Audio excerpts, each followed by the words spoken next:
listening to this guy, Ryan Wentz.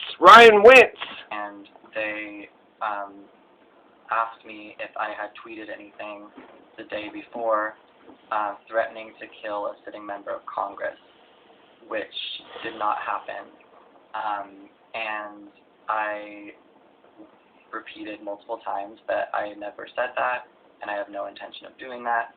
And then they proceeded to ask me a bunch of really invasive questions about my mental health, about my family, about whether I own guns, about my work, and continued with this accusation that I threatened to kill AOC. They eventually specified that it was AOC. Big Brother loves you. Freedom is slavery. We live in a democracy. We don't really need a Glass-Steagall Act. An economic bill of rights. Who cares about an economic bill of rights? Free Mumia. Pardon Snowden. Pardon Peltier. Free internet for everybody. Why would we do universal basic income, reoccurring payments during a pandemic and a Great Depression for everybody in America? Why would we do that? Family and medical leave. Public option. Universal health care. You know when Otto von Bismarck in Germany got them universal health care? 1883. 1883. That's when Germany got, and that guy hated communism and socialism, and he did it to, piss off the communist. Well, you didn't get that shit done. I got that done. So, okay, state socialism. Otto von Bismarck created state socialism in order to. So I guess that showed us.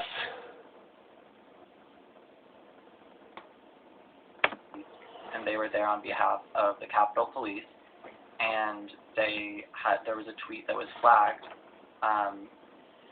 that said that I threatened to kill AOC. So yeah, that's really what happened. And you never got a notification from Twitter actually noting that this tweet was offensive or flagged in any way?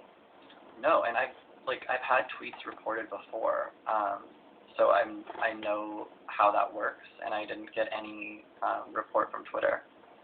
And you don't have any of your personal information tied to your Twitter account, so how do you think the police were able to figure out who you were, the man behind the account? Yeah, it's very bizarre. I'm thinking that I maybe last year had posted a couple articles that I've written before, and my name was on those. But that's really all that I could think of. I never have my last name, especially on my Twitter account. So, yeah, Big Brother is saying, hey, Joe Biden is a bold progressive. Joe Biden is the best goddamn president. You better bow down to Joe Biden. No, I only bow down to the Lord. I bow down to no man.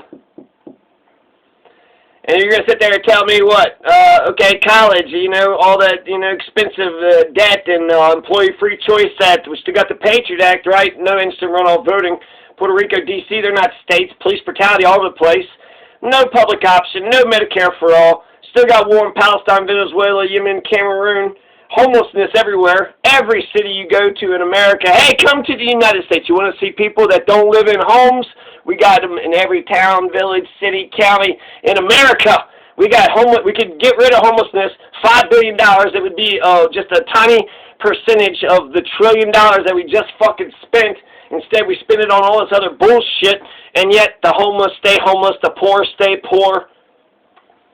How are we spending trillions of dollars and it's not helping any of us regular folks? What the hell is going on here?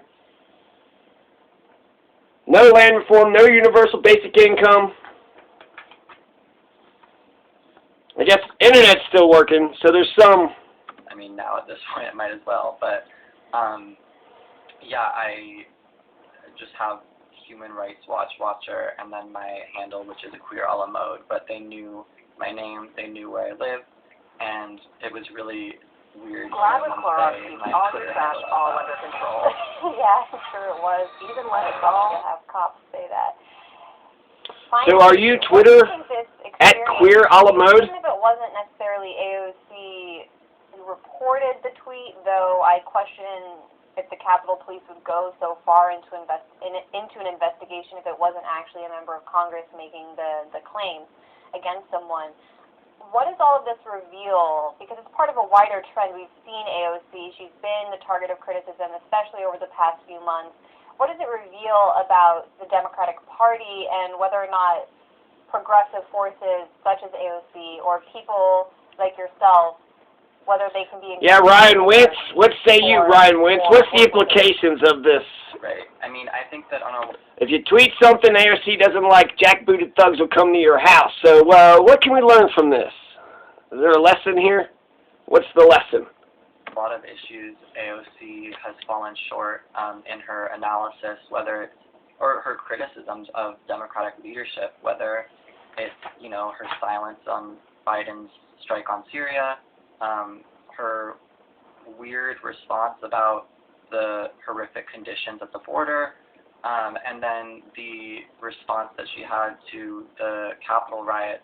It seems like she's embracing the national security state, the police state, these things that she will make mild criticisms of, So, and then... Human Rights Watch Watcher, which I love that name, right?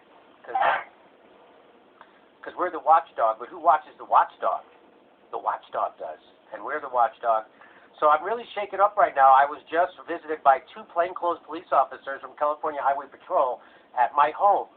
They said they came here on behalf of the Capitol Police and accused me of threatening AOC on Twitter yesterday. This is provably false.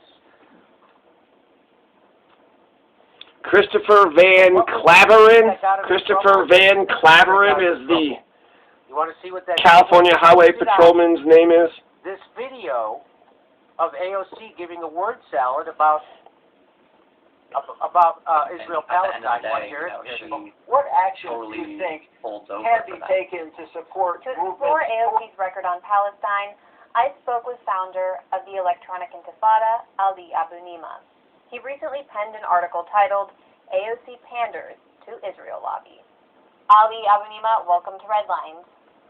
Thanks, Anya.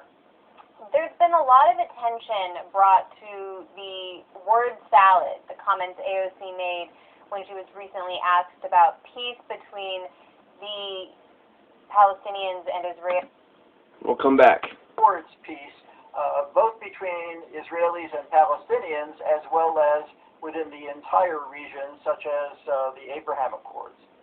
Yeah, so, earlier just now, you and I were talking about the what and the how. Yes. And I think that when we talk about establishing peace, centering people's humanity, protecting people's rights, it's... Could anyone tell me, by the way, before we get started, what does centering people's humanity, what in the F does that means nothing. I don't know what that means. What she's saying, Jimmy, is correct. Listen to what she says. Come on.